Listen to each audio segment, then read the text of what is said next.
Hello students, welcome to Shweta Yadav Tutorials. Please like and subscribe my channel and hit bell icon for more updates.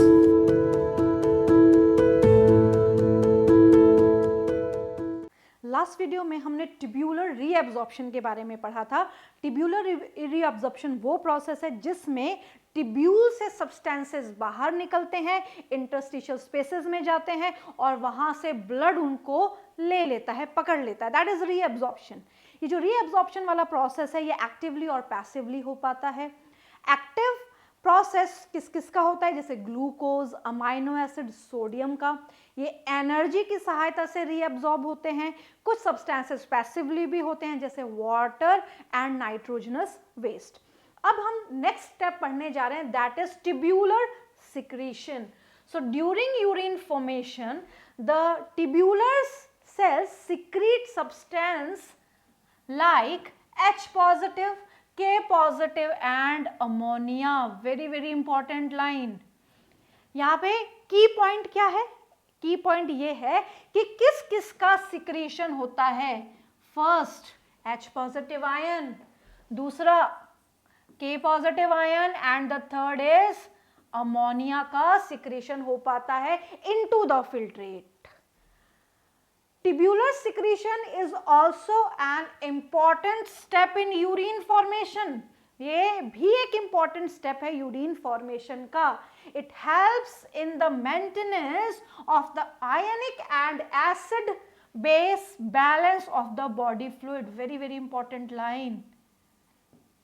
कि ये क्या करता है, ये ionic balance भी बनाता है और एसिड बेस बैलेंस भी बनाता है बॉडी फ्लूइड का। तो किडनी के दो फंक्शन आ गए यहाँ पे, acid base balance and ionic balance बनाने का भी काम हमारी किडनी करती है। अब यहाँ पे सबसे पहले हमें ये समझना है कि ट्यूब्यूलर सिक्रीशन है क्या। तो सबसे पहले सिंपल सा एक नेफ्रॉन बनाते हैं।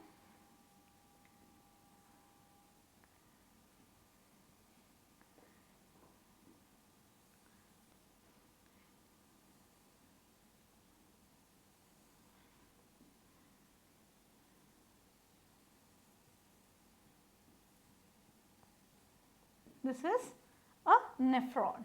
अब ये जो नेफ्रॉन है, हमने इससे पहले जो स्टेप पढ़ा था नेफ्रॉन में, उसमें पढ़ा था ट्यूब्यूलर रीअब्जॉर्प्शन।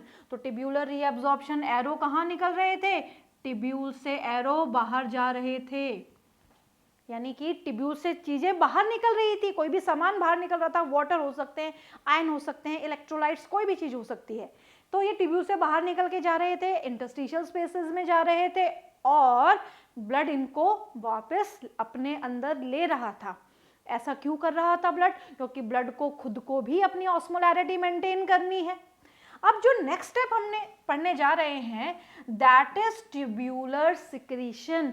सिक्रीशन का मतलब है कि ट्यूब्यूल्स में कोई सामान अंदर आ रहा है, तो जब एरो अंदर की तरफ रिप्रेजेंट हो तो वो सिक्रीशन होगा। तो यहाँ पे मैं मेंशन कर देती हूँ, this is tubular secretion. This is tubular secretion and this one is the tubular reabsorption. अब यहाँ पे छोटी छोटी बातें हैं जो हमेशा याद रखनी है।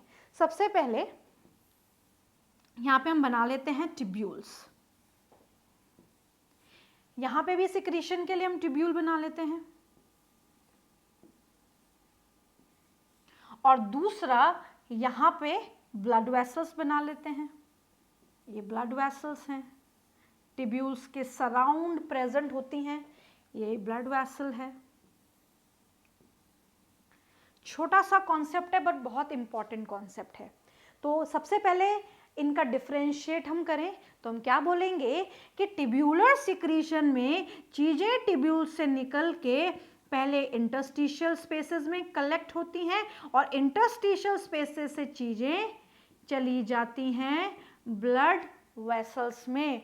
तो यहाँ पे ये हैं ट्यूब्यूल्स और ये हैं ब्लड वेसल। इसको हम बोलते हैं ट्यूब्यूलर रीअब्जॉर्प्शन। यहां पे क्या होता है सिक्रीशन में? सिक्रीशन में यहां पे टिब्यूल से कोई भी चीज बाहर नहीं निकल रही है। कहां से निकल रही है? ब्लड से।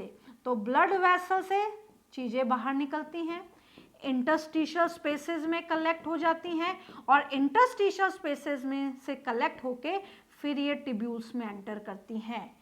अब क्वेश्चन ये है कि क्या नेफ्रॉन में ये एक ही स्टेप एक बार में चलता है या दोनों स्टेप साथ साथ में चलते हैं? तो हमेशा ध्यान रखना है बच्चों कि ये दोनों स्टेप साथ चलते हैं। सिक्रीशन भी हो रहा है, सेम टाइम पे रीएब्जॉर्प्शन भी हो रहा है, क्योंकि जो सेगमेंट्स है वो तो वही है, वो थोड़ी ना अपनी जगह से डिसलोकेट हो रही है। पीसीटी वही है, लूप ऑफ हेनले भी वही है, डीसीटी भी वही है।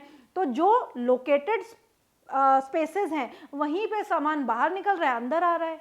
टिब्यूल से निकल के ब्लड में जा रहा है, ब्लड से निकल के टिब्यूल में आ रहा है, बट डायरेक्टली नहीं आ रहा। ये भी ध्यान रखना है। ये डायरेक्टली क्यों नहीं आ रहा? क्योंकि ये डायरेक्ट कोई भी सामान एक्सचेंज नहीं कर सकते। ये पहले आएगा इंटरस्टिशियल स्पेसेस में,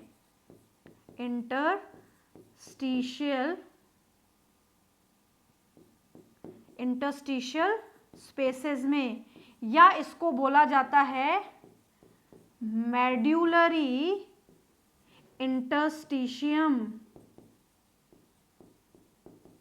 इसको बोला जाता है मेडुलरी इंटरस्टिशियम। तो हमेशा ध्यान रखना कि ये दोनों प्रोसेसेस ऑपोजिट चलते हैं, डायरेक्शन वाइज ये ऑपोजिट है, और एक समय पे टिब्यूल में रीएब्जॉर्प्शन भी हो रहा है और सिक्रीशन भी हो रहा है। तो both the processes are opposite in direction. अगर रीएब्जॉर्प्शन की बात करें तो टिब्यूल से निकल के चीजें इंटरस्टिशियल स्पेसेस से ब्लड वेसल में जाएंगी, और जब हम बात करेंगे टिब्यूलर सिक्रीशन की, तो टिब्यूलर सिक्रीशन का मतलब है चीजें टिब्यूल्स में आएंगी ब्लड से, पर डायरेक्टली नहीं आएंगी, ब्लड वेसल से आएंगी इंटरस्टिशियल या मेडुलरी इंटरस्टिशियम में, और मेडुलरी इंटरस्टिशियम से जाएंगी ये टिब्यूल्स में। इसीलिए इसको बोला जाता है टिब्यूलर सिक्रीशन। तो यहाँ पे लाइन हमेशा ध्यान रखना कि जो टिब्यूलर सिक्रीशन है एक इंपॉर्टेंट स्टेप है यूरिन फॉर्मेशन का। और सिक्रीशन किस किस का होता है? सिक्रीशन होता है H पॉजिटिव आयन का, K पॉजिटिव आयन का एंड NH3 का। ये मेन है जिनका सिक्रीशन होता है। तो यहाँ पे ये छोटे छोटे कॉन्सेप्ट्स हैं जो कि बहुत इंपॉर्टेंट है। अब यहाँ पे हम जो बात करते हैं रीएब्जॉर्प्शन की करें या सिक्रीशन की करें, तो हम सेगमेंट वाइज करेंगे। सेगमेंट का मतलब है कि हम टिब्यूल्स की यहाँ पे बात करेंगे, और टिब्यूल्स स्टार्ट हो जाते हैं पीसीटी से। तो सबसे पहले हम बात करेंगे फंक्शन ऑफ द टिब्यूल्स की। फंक्शन में सबसे पहले हम प्रॉक्सिमल कॉन्वोल्यूटेड टिब्यूल की बात करेंगे, जिसको हम एब्रिवेशन में पीसीटी लिखते हैं। This PCT is lined by simple cuboidal epithelium. Very important line. ये किससे लाइंड है? Simple cuboidal brushed border epithelium. Brushed border epithelium का मतलब क्या है कि अगर ये पीसीटी है तो इस पीसीटी में जो एपिथेलियम होगी वो ब्रश्ड बॉर्डर होगी, इस तरीके से।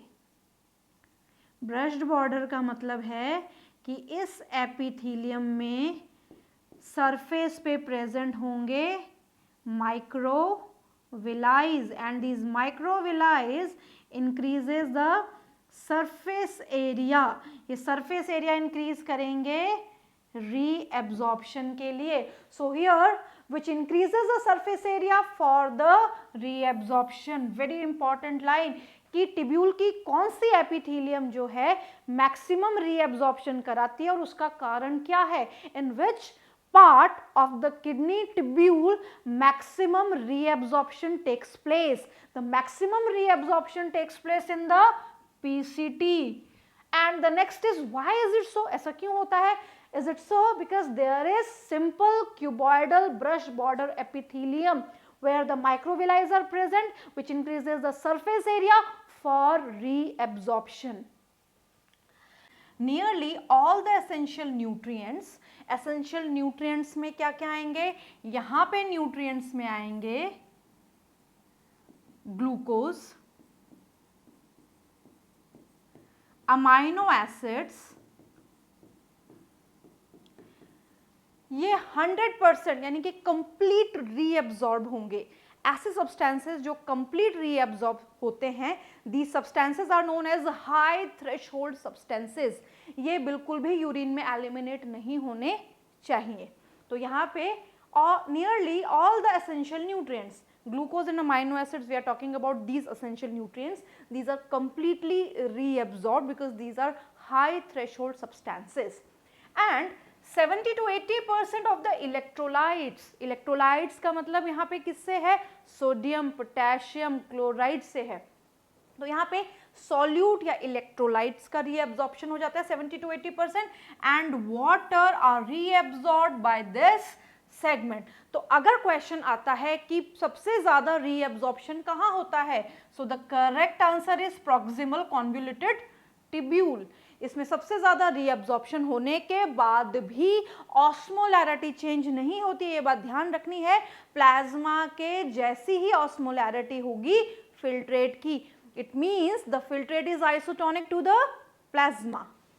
Now PCT also helps to maintain the pH and the ionic balance of the body fluid by selective secretion। तो यहाँ तक तो बात हुई PCT में रीएब्जॉर्प्शन की। रीएब्जॉर्प्शन किस किस का होता है, न्यूट्रिएंट्स का, इलेक्ट्रोलाइट का एंड वाटर का। वाटर का मैक्सिमम रीएब्जॉर्प्शन भी PCT में ही होता है।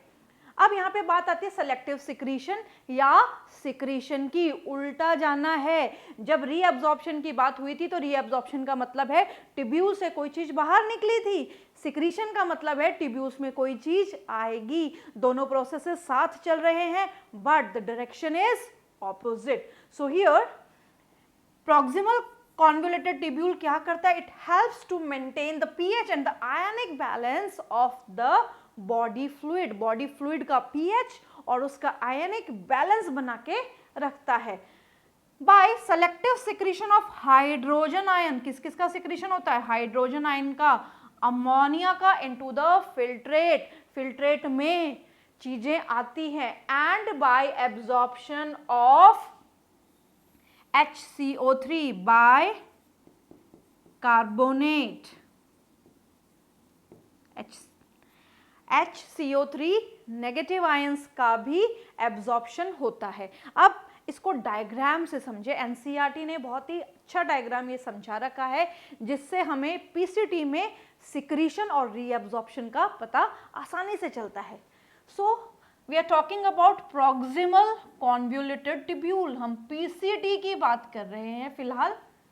पीसीटी में जो सामान, जो चीजें, जो सब्सटेंसेस, जो इलेक्ट्रोलाइट, वाटर टिब्यूल से बाहर निकल रहे हैं उसको हम कहेंगे टिब्यूलर रीअब्जॉर्प्शन। सो बाइकार्बोनेट का टिब्यूलर रीअब्जॉर्प्शन हो रहा है, sodium chloride is electrolyte, tubular reabsorption हो रहा है, वाटर का टिब्यूलर रीअब्जॉर्प्शन हो रहा है, न्यूट्रिएंट जैसे ग्लूकोज एंड अमाइनो एसिड का भी टिब्यूलर रीअब्जॉर्प्शन हो रहा है एंड पोटेशियम का भी टिब्यूलर रीअब्जॉर्प्शन हो रहा है। अब यहाँ पे एक बात ध्यान रखनी है, potassium is the only ion जिसका सिक्रीशन एंड रीअब्जॉर्प्शन दोनों होता है। सो ये जो सेगमेंट है टिब्यूल से बाहर निकलने वाला जो प्रोसेस है दैट इज रीअब्जॉर्प्शन। कहाँ पे हो रहा है, प्रॉक्सिमल कॉन्वोल्यूटेड टिब्यूल में हो रहा है। अब इसके साथ साथ पीसीटी में सिक्रीशन भी होगा, इसको हम कहेंगे टिब्यूलर सिक्रीशन। टिब्यूलर सिक्रीशन या फिर इसको हम कहेंगे ऐसा प्रोसेस जिसमें कोई भी सामान, कोई भी चीज, इलेक्ट्रोलाइट कहाँ जा रहा है, टिब्यूल के अंदर जा रहा है। तो यहाँ पे सेलेक्टिव सिक्रीशन या टिब्यूलर सिक्रीशन किसका हो रहा है, हाइड्रोजन आयंस का। अब हाइड्रोजन आयंस के आते ही पीएच लो जाएगा। पीएच लो जाने का मतलब है कि एसिडिक नेचर बढ़ेगा फिल्ट्रेट का। जब एसिडिक नेचर बढ़ेगा फिल्ट्रेट का तो ये चीज भी नहीं होने देनी है किडनी टिब्यूल्स को। तो ये क्या करती हैं, ये तुरंत अमोनिया को भेजती हैं और ये इसको न्यूट्रलाइज करने की कोशिश करता है और जो फिल्ट्रेट है उसकी ऑस्मोलैरिटी मेंटेन रहती है। कहाँ पे, प्रॉक्सिमल कॉन्वोल्यूटेड टिब्यूल में। तो जैसे जैसे एस पॉजिटिव जाएगा वैसे वैसे अमोनिया भी अंदर जाएगा, फिल्ट्रेट में ऐड होता चला जाएगा। इसी प्रोसेस को बोला जाता है टिब्यूलर सिक्रीशन या सेलेक्टिव सिक्रीशन। अब हम बात करते हैं के पॉजिटिव की। तो के पॉजिटिव आयंस का भी सिक्रीशन होता है। ये बात हमें ध्यान रखनी है कि के पॉजिटिव ऐसा आयन है जिसका tubular secretion and tubular reabsorption दोनों होता है। तो इस वीडियो में हमने पढ़ा कि किस तरीके से प्रॉक्सिमल कॉन्वोल्यूटेड टिब्यूल में रीएब्जॉर्प्शन हो रहा है और किस तरीके से टिब्यूलर सिक्रीशन हो रहा है। टिब्यूलर सिक्रीशन ऐसा प्रोसेस है जिसकी सहायता से पीएच और आयनिक बैलेंस मेंटेन रहता है बॉडी फ्लूइड का। So this is all about how the secretion and the reabsorption takes place in the proximal convoluted tubule. In the next video we will discuss about how the reabsorption takes place in the loop of Henle, because in the loop of Henle there is no secretion. Keep it in mind.